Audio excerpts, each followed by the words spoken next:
Beth, how are the DISC tools useful for effective stakeholder engagement? Great question, Eliyahu. In fact, I'm outside in Alexandria, Virginia right now near a stormwater management facility.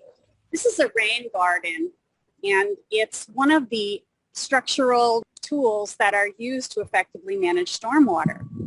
And so the DISC tools have been really helpful to me in considering how I effectively educate members of the community about approaches like this to stormwater management. So there are two things to remember. First of all, pace, and second of all, priority. Let me just say a little bit about what the DISC tools are to put it into context.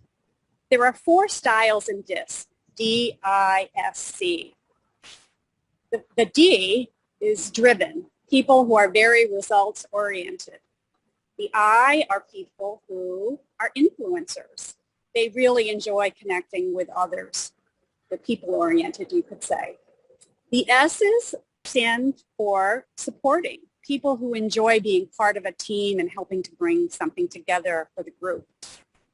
And people who are the C category are conscientious. They're very structural, data-oriented, want to make sure that quality is the first consideration.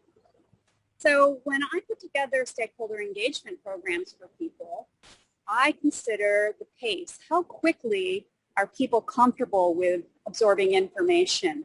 Do they want something that's very direct and right to the point, or do they need to really understand the background reasons for that particular project and all of the steps that get involved with it?